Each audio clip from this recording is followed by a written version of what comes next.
नमस्कार साथियों, बहुत पुरानी बात है। चाइना के किसी एक गांव में 3 भिक्षु रहते थे।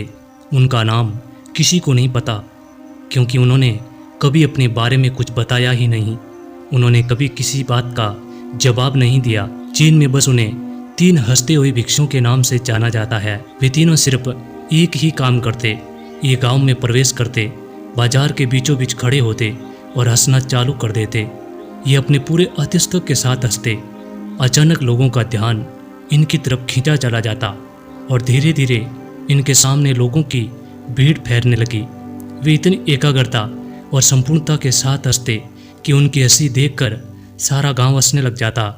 जब वो पूरा गांव हंसी के समुद्र में डूब जाता तो वो दूसरे गांव चले जाते। वे न तो कुछ बोलते थे और न ही कुछ उपदेश देते और न किसी को शिक्षा देते। वे जहाँ भी जाते अपनी हंसी से ऐसा माहौल बना लेते कि लोग अपने सारे दुख दर्द भूलकर बस हंसने लग जाते।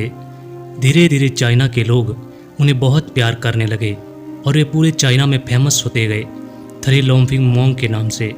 चीन के लोग उन्हें बहुत प्यार करते, बहुत सम्मान करते। इससे पहले और उनके बाद भी कभी किसी ने इस तरह से प्रचार नहीं किया कि जीवन केवल एक हंसी होना चाहिए और कुछ नहीं। वे विशेष रूप से किसी पर नहीं हंसते, वे बस हंसते थे जैसे कि उन्होंने ब्रह्मांडी मजाक को समझ लिया हो, जैसे कि उन्होंने ईश्वर की मजाक को समझ लिया हो। और उन्होंने एक शब्द का उपयोग किए बिना पूरे चीन में इतना आनंद फैलाया कि आज से पहले किसी ने ऐसा न फैलाया।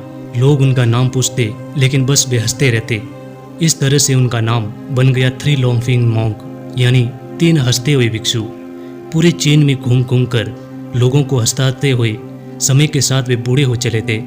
एक रात जब वे एक गांव में ठहरे हुए थे, उन तीनों में से एक भिक्षु की मौत हो गई। पूरा गांव स्तंभ हो गया। पूरा गांव बहुत ज़्यादा उम्मीद कर रहा था, क्योंकि उन्हें लगता था कि जब उनमें से एक की मृत्यु हो गई तो बाकी 2 भिक्षु बहुत रोएंगे। ये देखने लायक होगा, क्योंकि किसी ने भी उन्हें रोते हुए नहीं देखा था। जब सुबह हुई तो पूरा गांव इकट्ठा हुआ, लेकिन दोनों भिक्षु तीसरे के लाश के पास खड़े होकर जोर जोर से हंस रहे थे। ऐसी हंसी उन्होंने आज से पहले कभी नहीं सुनी होगी। गांव के कुछ बड़े बुजुर्गों ने उन्हें समझाने की कोशिश की कि आपका साथी था और उसकी मृत्यु हो गई है, आपको हंसना नहीं चाहिए। तब उस दिन पहली बार उन भिक्षुओं ने उन लोगों से बात की और कहा, हम हंस रहे हैं क्योंकि ये आदमी जीत गया। हम हमेशा सोचते थे कि पहले कौन मरेगा, लेकिन उस आदमी ने पहले मरकर हमें हरा दिया। हम अपनी हार और इसकी जीत पर हंस रहे हैं। इसके अलावा ये कई वर्षों तक हमारे साथ रहा। हम एक साथ हंसे, हमने एक दूसरे की मौजूदगी, उपस्थिति का आनंद लिया। उसे अंतिम विदा देने का इससे बेहतर तरीका और क्या हो सकता है। हम केवल हंस सकते हैं, लेकिन पूरा गांव उदास था।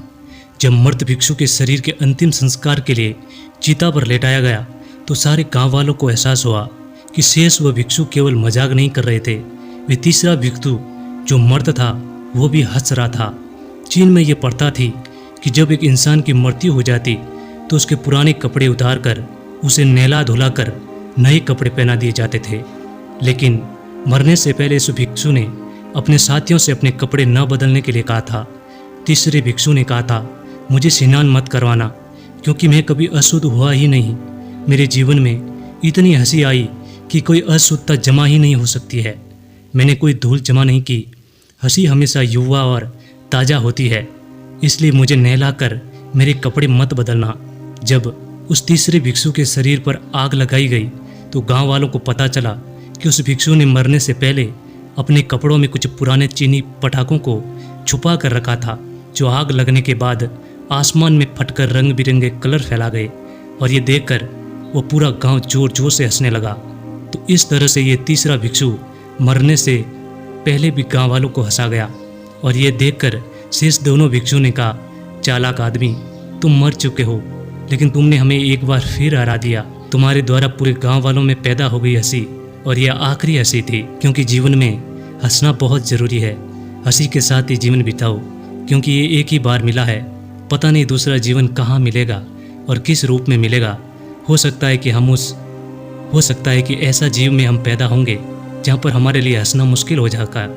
इसलिए हंसें और अपने जीवन को आनंद के साथ बिताएं। उम्मीद करूँगा दोस्तों ये हंसते हुए 3 भिक्षुओं की कहानी आपको पसंद आई होगी। मिलते हैं दूसरे वीडियो में, तब तक के लिए जय हिंद।